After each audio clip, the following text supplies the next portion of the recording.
Um, this is Chip Burns. I'm interviewing Anthony Aguilar on the 5th of February 2026 at the Family Grounds Coffee Company in Sanford, North Carolina. Hi, Anthony. How are you doing? I'm doing well, thank you. Thanks so much for making time for our interview. Um, just before we got started, you were articulating some thoughts that you had about ICE. You want to expand on those? Yes, so in considering ICE, I absolutely call for, and support the abolishment of ICE.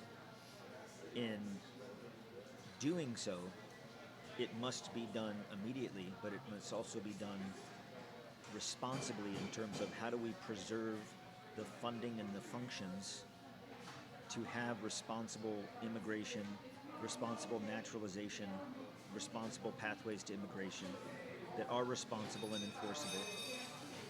Because the way ICE is funded through DHS, through appropriations in the National Defense Authorization Act, if we simply abolish the agency, which I do strongly support, we have to ensure that we preserve the line of funding to where Democrats or Republicans cannot fail to fund what should replace ICE, being immigration and naturalization services, as we had. ICE has not been the U.S. enforcement of immigration for the entirety of our nation. This country has had responsible immigration since 1790, and ICE did not exist until 2003. And not only do I call for the abolishment of ICE, I also call for the abolishment of the Patriot Act and all associated functions therein of surveillance against U.S. citizens, racial profiling, profiling U.S. citizens based on their ethnicity, their color, where they live. The Patriot Act has been abused in that it's gone far beyond the intention, and it's now being used against the American people. So I call for the abolishment of ICE, and I call for the abolishment of the Patriot Act. Would you say that that particular topic is primary in your campaign, or would you say there's something else that you're more concerned about? The primary concern of my campaign is the welfare of the constituents of North Carolina's 13th district, which in the most urgent sense for the constituents in this district is a livable living wage, and the economy in terms of job availability, how home prices are drastically increasing, affordable housing, affordable health care, affordable child care, living wage. All of those, to me, are directly associated to agencies such as ICE, where the United States spends billions to fund organizations such as this that do not serve the American people, to where those type of funds can easily be reappropriated into programs nationwide, which my constituents want in terms of affordable housing, affordable health care, living wage, and more of our tax dollars being spent in the community for the community. And that is surely possible when you look at the Department of Homeland Security just for the expansion of ICE over the next 4 years, which started in 2023 in the Department of Homeland Security strategy, which calls for a growth of 10,000 field agents, making it the largest law enforcement agency in the United States by 2027, which is only 10 months away. $169 billion have been allocated from the National Defense Authorization Act to DHS for ICE. Imagine what we could do with that money back to the American taxpayer. So my priorities are my constituents in my district and their needs. However, in being able to achieve that, it is inherently linked to the abolishment of irresponsible and much needed abolishment of agencies such as ICE, implementation of certain aspects of the Patriot Act, which cost the American taxpayer billions. So they're inherently linked directly. You have spoken, I've heard you speak about having been on the inside as far as government appropriations are concerned or things of that nature. Can you speak more specifically as to how you might go about reallocating funds? Because it's one thing to make those statements, it's another thing to implement those kinds of changes. Exactly.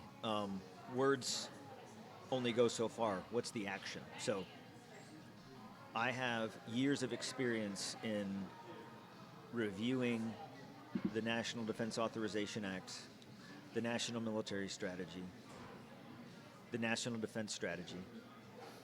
Because as a senior ranking military officer in a senior staff position later in my career, that was my job.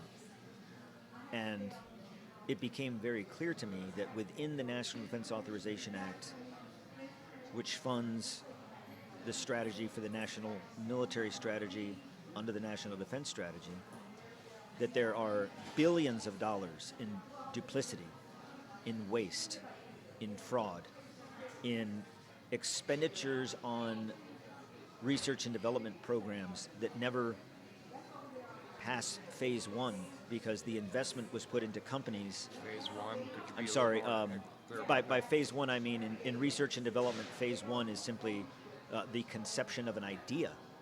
And money is allocated to this to expand such an idea, but then it never comes to fruition or the idea is dropped because it's no longer needed in the strategy.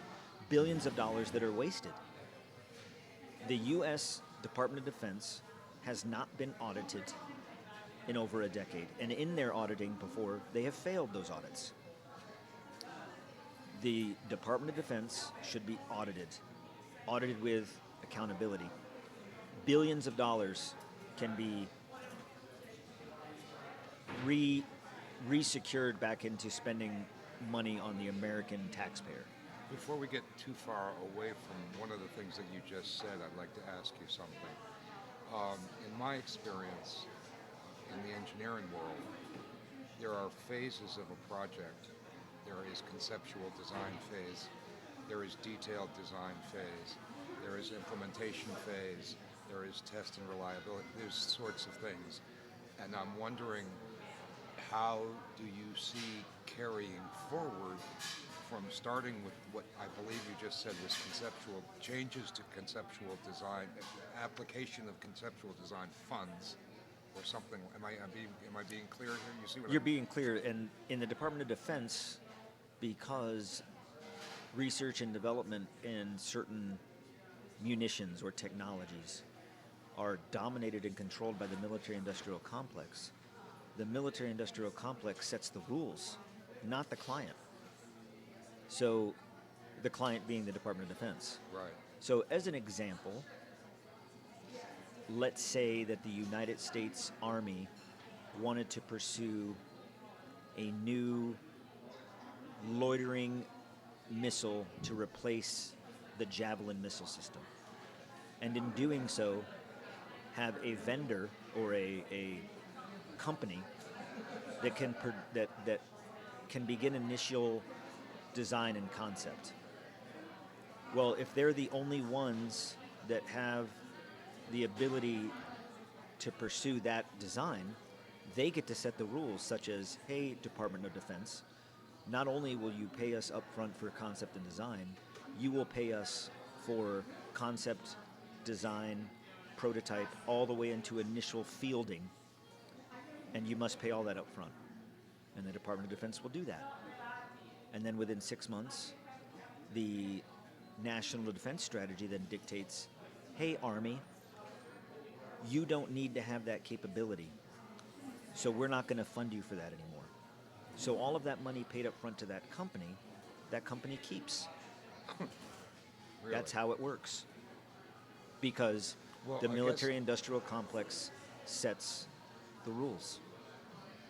As a single Congress, let's assume that you're elected to the 13th state, and so you show up and you're somehow immediately placed on appropriations or whatever the appropriate committee is, you're going to be running into an awful lot of headroom.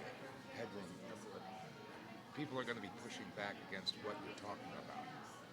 And so how do you imagine that you might be able to get through all of that impediment, I guess is what I'm asking. You see what I'm saying? Yeah. It's like... No, you're right. Well, no one congressman, no one senator can do it alone. However, what I would bring to Congress that no other congressman, if any, can claim is that I will have no ulterior motive or personal interest. And I give you an example as to what I mean by that. In that, let's say I'm the congressman for the 4th District of Idaho. And in my district, Northrop Grumman has a facility. Well, my constituents would find it important that Northrop Grumman stay profitable.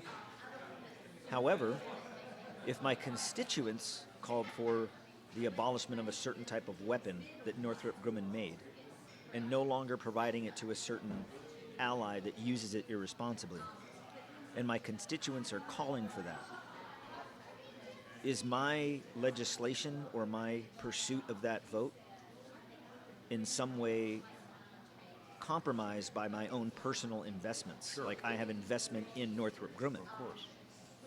There are a lot of congressmen, because of their access to information, that though it may not be considered inside trading, because of their access to information, they do invest in military-industrial complex companies Right. because it is lucrative. Sure. I will not do that. I will stand on principle, and I will be loud, and I will be transparent. And when it comes time to passing legislation such as this, I will call out those congressmen that are complicit. I will call out those congressmen that do not vote on a certain House resolution, who won't say nay because they don't want to disobey or be disloyal to their constituents, but they will also not vote. They'll vote yay or nay to stay neutral, and they'll vote aye on the Congress floor, and then basically they vote by not voting. And I would offer anyone in any constituency across the United States in any congressional district, go to congress.gov and look up the voting record of your representative. And when you see on issues where they vote aye, meaning they're present, they are there, Right. but they do not choose to vote yea or nay, why did they choose to abstain and be present and not vote? I'm quite sure that if you look at where that particular congressman has vested interest, you'll see the reason they stayed neutral is because their constituents' desires conflict with their own personal desires. If I could, let me take this just in a little bit different direction. There's a phrase I'm sure you've heard in the military: you get more flies with honey than with shit. And what you've just described is something of a aggressive approach towards people who are not doing what you think is more appropriate. There's the other side of that, which is how do you think about bringing people together? I mean, you see what I'm asking? Yeah. So it's just a different, it's the other side of the coin. It's an important other side of the coin, and I do agree with the concept of working together and that But you how get do more you flies actually with honey. implement that kind of Well, we thing? have to caucus. You have to work with other representatives that see your position, and in some cases, this could look like me supporting another congressman's House resolution to gain support collectively, or this could be I'm the one that from my office draft a resolution. Any congressman can draft a House resolution. Sure.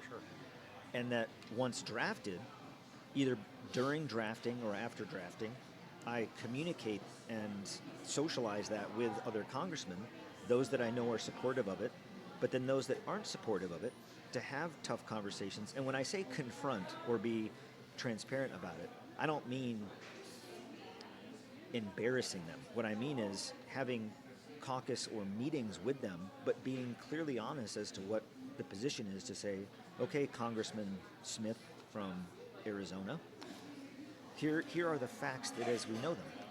You and I, Congressman, have the access to the same facts. And if these are facts, and this is what your constituency is calling for, and what my constituency is calling for, this should be a common ground effort. Why don't you sign on to this? What is the reason? And if that reason is something that is of a personal benefit to that individual, then that should be called out. But in terms of gaining support for legislation, it absolutely has to begin with cooperation. Right. Which means cooperating with Democrats, Republicans, Independents, Green Party, Libertarians, and others. Sure. Cooperation, because no one congressman can do it alone. This is really very interesting to me.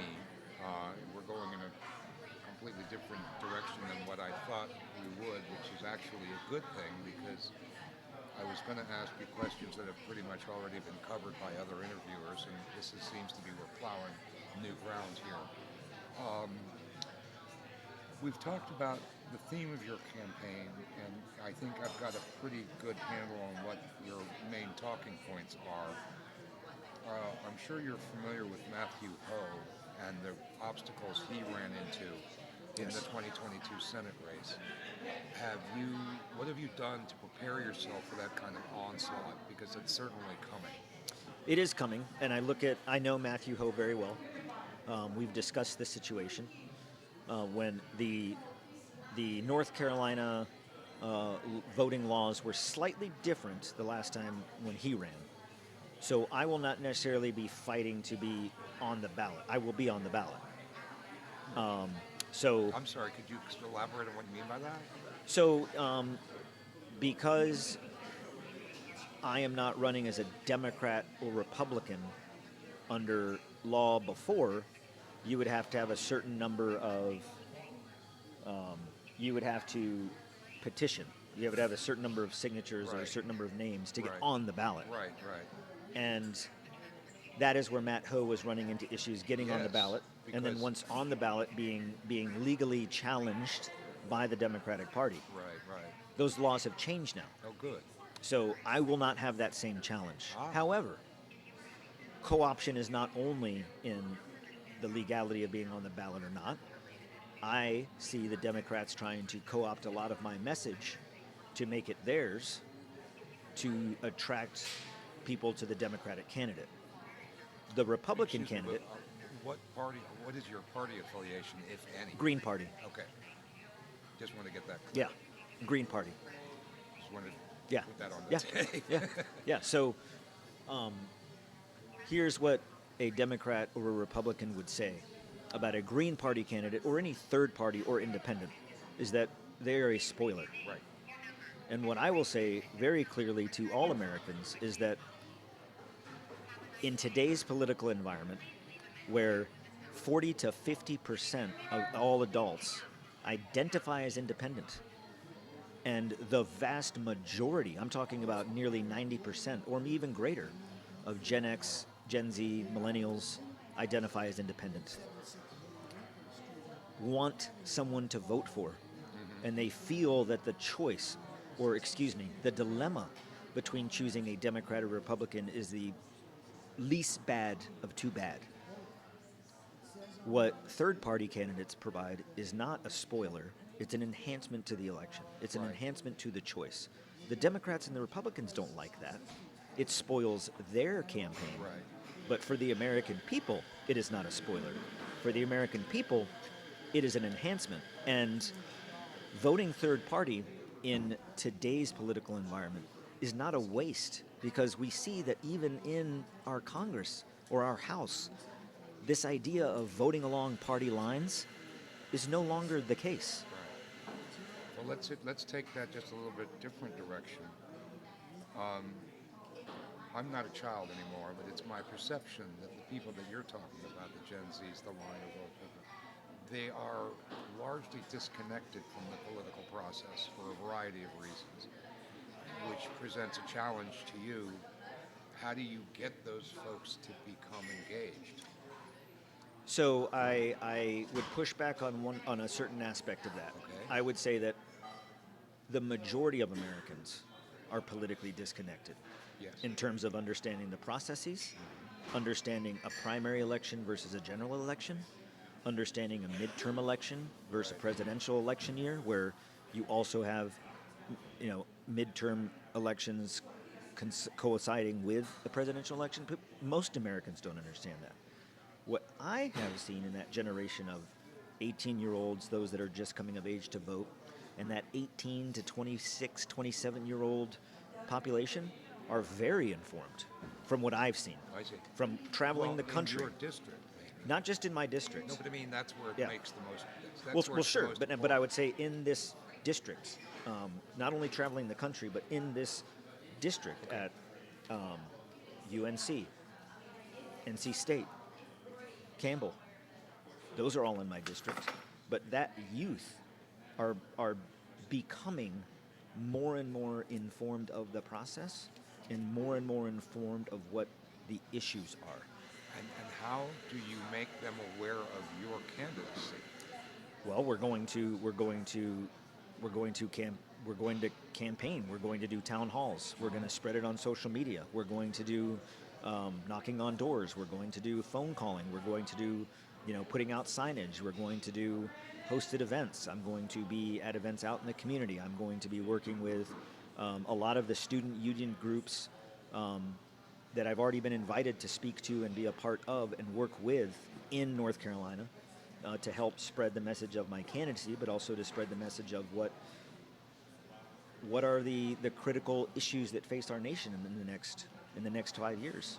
These are the kind of nuts and bolts things that most people don't even hear about, is why I'm asking the question. Yeah. So it's going to be grassroots, people-powered, a lot of volunteers, a lot of events, speaking at formal town halls, speaking in coffee shops, going to places throughout the district and being present and participating with the community and getting the word out, rolling up sleeves, handshaking, talking.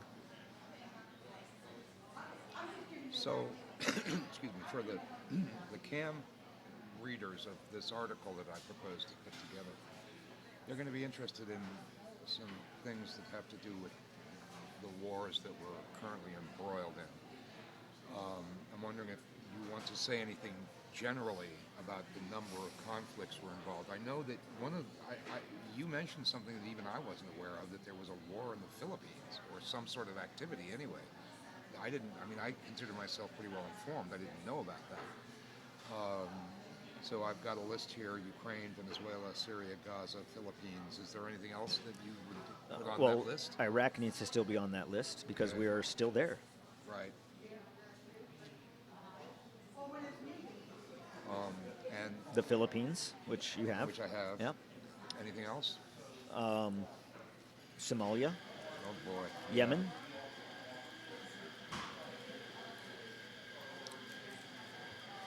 Got it. The Sahel of Africa.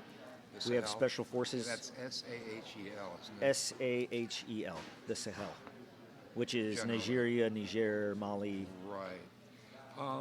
Maybe you know something about this. I had heard something, and I don't know. I have no real way of verifying it. You might have some insight into this question. It's my understanding that Gaddafi, before he was before he died, let's just say, he was containing the Islamic fanatics within Libya. He was. And so now, since his disappearance, for lack of a better word, that's what's causing a lot of those people to flood down into the Sahel, because he was keeping the lid on them. To some That's degree. absolutely correct. Okay, so you've got direct experience with that. Yeah, I've just heard yeah. it anecdotally. That's why I asked you. Yeah, so under the Gaddafi regime in Libya, two things that he was effectively containing the Islamic State expansion in northern Africa Really? to the How was Central he doing Africa. that? So,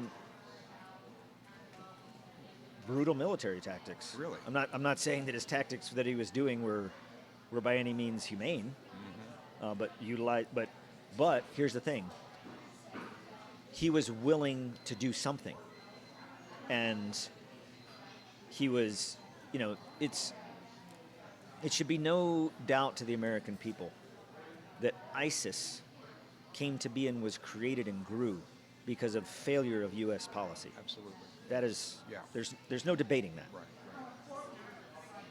So for many world leaders in calling out ISIS early, they failed to, because there's no hiding the fact that, well, where did this come from? Well, it came from the fact that the failed state of Iraq and that Al-Qaeda in Iraq, or AQIZ, grew. We fought the insurgency in the wrong way. We imprisoned people and then took a whole bunch of insurgents and put them in jail together, where they could contrive. And I mean, that's Sure. where ISIS came to be. Right. That is where al-Baghdadi drew out the plans for ISIS, was in jail. And then we left under Operation New Dawn, and the Israeli structure fell apart. The prisons Israeli were... structure? I'm sorry. Iraqi. Ah. The Iraqi system of governance fell apart.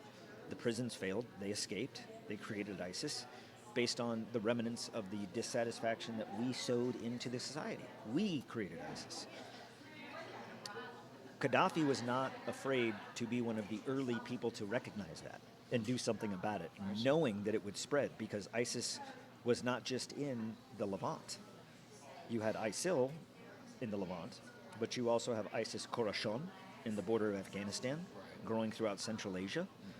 You have ISIS in Africa, Boko Haram affiliates yeah. of ISIS. So Gaddafi was Those people are politically particularly willing. Nasty, those Boko Yeah, Haram. it's barbaric. Yeah. Barbaric. Gaddafi was politically willing to take that on early. Containing terrorism is very much an endeavor that containing it early leads to a better outcome of success. Sure. He was willing to do that.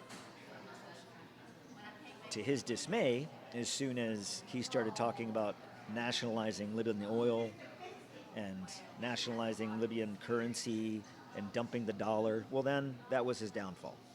Of course. So, yes, it is widely known and accepted in the international community, diplomatic community, international intelligence community, that Gaddafi's efforts in what he was doing to stop the spread of ISIS into the South, Central, and the Sahel prevented, at the time, what we're now seeing happen in the spread of these organizations in the Sahel. Which is, I think, causal to why Sahel nations, and for some reason I can't bring the names of them all to mind, they're rejecting the colonialism of both the French and us Absolutely. at this point. And Yes.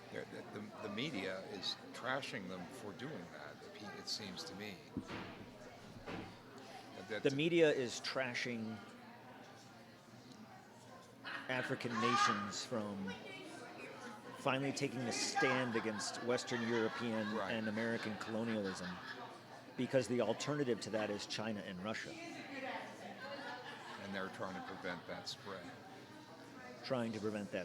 But Are you familiar with Colonel Wilkerson very much so. and what he has said about the transition of power from the west to the east? Yes. And all of that. So that's all part of it, right?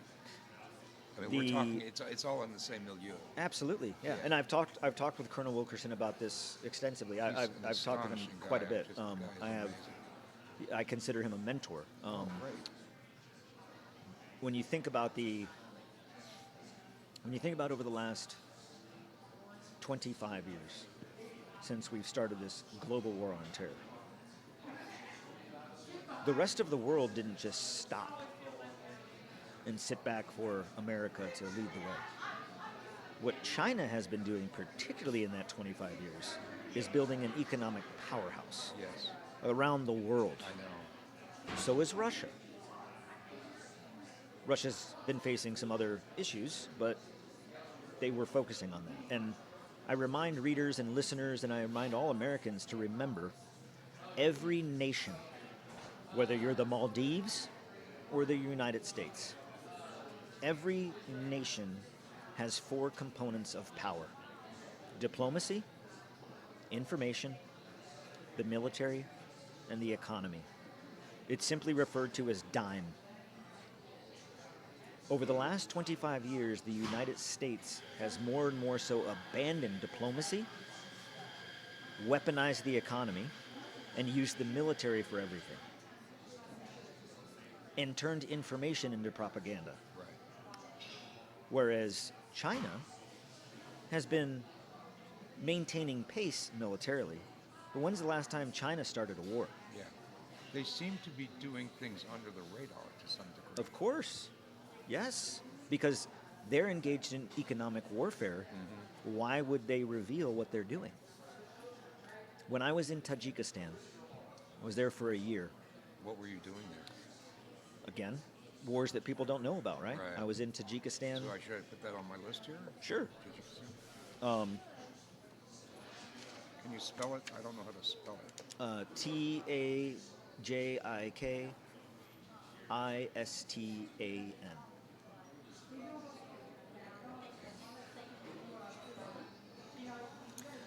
So I was in Tajikistan under the operational umbrella of Operation Enduring Freedom. Huh? Why? Because at the time, the authorities that the Department of Defense had to fight OCO, or other contingency operations, all fell under, in the global war on terror, in that part of the world, fell under Operation Enduring Freedom.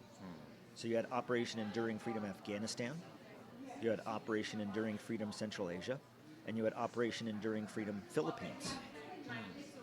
The war in the Philippines, Right. which I fought in. So You actually used your weapon in that? in the Philippines? Yes. Yeah, I was deployed to the southern Philippines of Mindanao for a year and fought against insurgent forces. When you say fought, can you elaborate on what that means?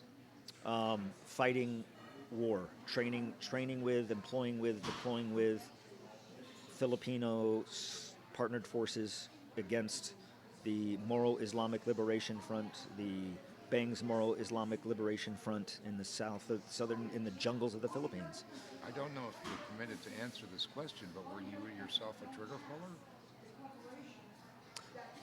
As a special forces advisor, was I armed with them in the field? Yes. They were in the lead I see. as the lead force. Okay. But as a Green Beret, you are attached to your partnered force in battle. Say that again. You are attached to your partnered force Yes. in battle. In In Afghanistan as a Green Beret, I trained and partnered with Afghan commandos. I went on them with every operation. Because a lot of this stuff is just cloudy to most people. Yeah. They don't really know the details of what you're describing. In fact, I consider myself fairly well informed, and what you're telling Well, so me that is what Green all Berets news to me. do. Well, I kind of understood Green Berets not to be the John Wayne movie, if you know what I mean, but I sort of had an understanding that their role is presumably advisory. That's right. Right. Which we call But the details of what that means to a civilian like myself is hazy, I guess. Yeah, so there's different levels. There's security force assistance as a Green Beret, where I may be in Thailand working with police forces to train them. And in security force assistance, it's not likely that I would go on operations with them. But then you have foreign internal defense, whereas training with a partnered force, I would likely be conducting operations in an advisory and in a company role, because it falls under foreign internal defense. We're fighting an enemy. So given that and your current concerns about the military-industrial complex, how are you feeling about that activity now? Any differently? 'Cause I feel I mean, incredibly differently. I feel betrayed. I felt like I was naive. I felt like in my heart I was doing something that I felt was right in fighting evils of the world. And fighting to defend Americans, that if we don't fight them there, they'll fight us here, that if we don't overthrow Saddam and his weapons of mass destruction, he'll use them against us. All things that I believed and fought for what I believed was protecting America. It's become very clear to me now that all of those wars and conflicts had nothing to do with protecting the security or the benefit of most Americans. They were fought due to foreign influence of Israel and the absolute incessant corruption of the military-industrial complex. It's vile. Are you familiar with the whole Clean Break document? Yes. Yes. I don't know if you want to go anywhere else but that. It just seems that in the 90s, the people who composed that document were able, over time, to have it, the concept implemented by the United States across the board. I mean, all of Iraq, Syria, Lebanon, Jordan, everything. Anyway, I don't want to inject myself I'll give you kind of a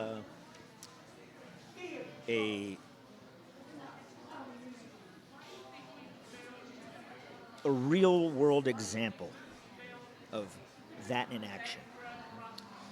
Let's say I am a senior military officer, lieutenant colonel or a colonel, and my job, how I get rated, how I perform, the decision whether or not I get promoted in my performance. I am a capability developer, meaning I work with industry to find the appropriate weapon to meet an army's need. Okay. And my success is entirely garnered upon how much I procure, Okay. whether we need it or not. Ah. So, what do then I do as a procurement or as a capability design officer in the military, uniform wearing? Well, I go to industry shows. I go to the conventions in D.C. I go travel the world to Israel, to England, to France, to these various weapons manufacturers and go to their conventions. Right. And they, they sell you on something to tell you because they're informed. These companies will get the U.S. Army military strategy and see every component of gaps and requirements. And then they make the thing, a widget, to meet that requirement. Okay. To where, as me as an officer that's then tasked to go out and seek to find a solution, Right. well, they give it to me. Here's that thing you need, right here, wrapped in a bow. Here you go. Well, heck, that looks great. And then, before you know it, they contact a congressman and say, hey, congressman, U.S. Army's interested in this. We'll manufacture it in your district if you support it. And then that congressman contacts the Army and says, hey, are some of your procurement officers working on this widget with this company? Hey, who's working on this? I am. Hey, Congressman so-and-so wants you to brief them on this capability. And then you go brief them on that capability. And then that congressman turns around and goes to Congress and says, hey, talk to the guy in the Army that's leading this, and he says it's great. Talk to the company that's making it, and they said it's great. And everybody thinks it's great. And that guy thinks because that company has now promised him that they're going to set up shop in his district. And I'm taking this from a real world example. I'm taking this from the example of Tom Cotton and Raytheon in Arkansas, in Camden, Arkansas. Right. This is exactly how that happened. I was a part of it. What was the weapon system? It's called the Hero 120 loitering munition. It's a 120 millimeter self-contained loitering explosive drone that's made by Israel. And in that same discussion that I gave you, that company that promised him was the Israeli company Mistral that said to him, if you push buying this, we will set up our assembly in Camden, Arkansas. So the example that I give you is absolutely the truth. That's how that happens. When I first tried to get in touch with you, I imagined that we would discuss primarily the campaign. This discussion is going far afield of those kinds of details, and so excuse me, I'm trying to think about how would you like to fold this piece of it into an article relevant to your campaign without saturating Well, most of the article. what I with just these explained details. is what needs to change in our Congress. Right. That's why I'm running, because I understand the nefarious processes. I understand how these things go from, how did we get here? I understand that process. Right. I intend to run for Congress under my platform of from my station in life, putting an end to that. So what I'm going to do then, I think, Jeremy has asked me for a 2,000 word article. It's not particularly long. That's not a whole lot. I think I have plenty of material for most of that, and I can try to plug. You've given me quite a few anecdotes, and I'm going to be plugging those in as examples for how you intend to try to address these issues when you're elected. Haha. I just thought I'd say that. Because I'm in your district, and guess what? Let's spread the word. Okay, one, I guess, last thing, and we've kind of already touched on it pretty much, but I just want to, I'm going to quote Jeremy. He just sent this to me in an email. Cam is interested in reforming or abolishing these agencies, meaning NSA, CIA, DSA, et cetera, et cetera, et cetera. As well as some of the cutouts, NED, Atlantic Council, blah, blah, blah, blah. What's your opinion on all these things? I think I already know, but I'd just like to have it down on tape. Well, yeah, so I think that the NED and the Atlantic Council should be exposed and explained to the American people what they are, Right. truly. Just like the Heritage Foundation, Oh yeah. these CIA or internal executive branch cutouts give themselves these very benign names Yeah. to cover up their absolutely dark, nefarious activity. They should be identified and called out. The American people should be told what these organizations are, because they take American money, taxpayers' dollars. Boy, no kidding. So in terms of the abolishment of ICE, I absolutely stand for the abolishment of ICE. But not the function. The function should be reformed. Right. Okay. Got it. Got it. And what's important to explain to the American people is that there's an ideal and then there's reality. Right now, if I had the magic power of the wand to say abolish ICE, poof, well, then fund what? Fund who? Agencies don't pop up overnight. Abolish ICE, abolish the agency, so then goes the funding, which we want. However, INS still exist? no, No. Oh. INS was abolished I didn't in understand 2003 that. Got it. with the creation of ICE. I see. See? I thought it had Yeah. gone dormant. It No. still existed. That's what people need to understand, is Got that it it. would make sense. Well, That's abolish ICE and important. just put the Yes. funding back. You can't, Right. because they abolished INS. I see. So, abolish ICE, yes, but that appropriated funding that goes to ICE, before we abolish ICE and that money has nowhere to go, because you know who can then suck that money up? The executive branch. Right. And we're going to get another ballroom. Yeah. Where that money is already appropriated. It's almost like you have to do a three-card Monte all at the same time. Reinstitute, abolish, fund.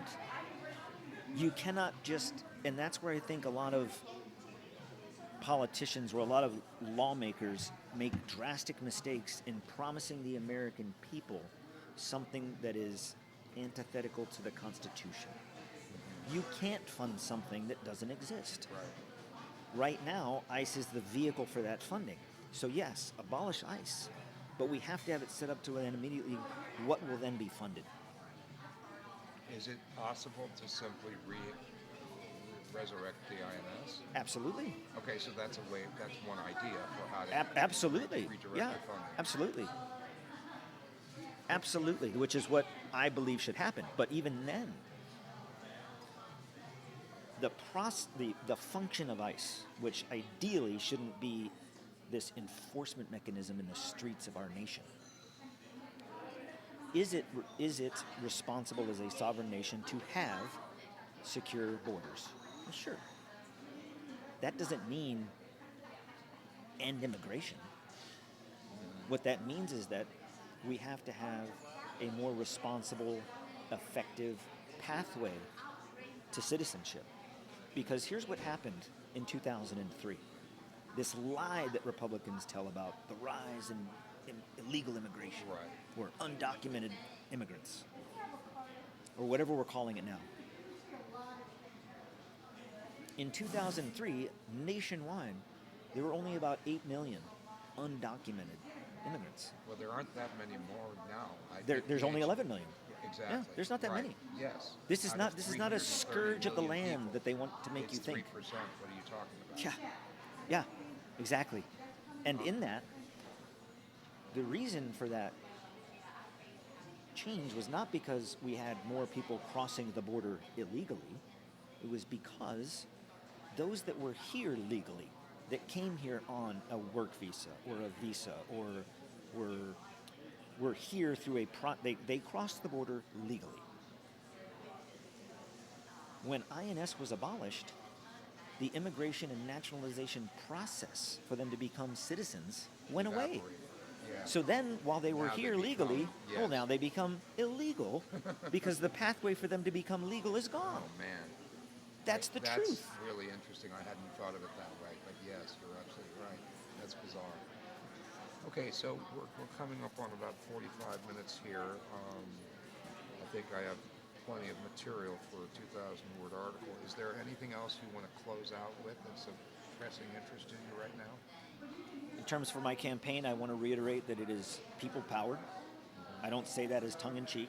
I mean that. I'm not taking money That's from big clear. donors and lobbyists and PACs. I need the people's vote.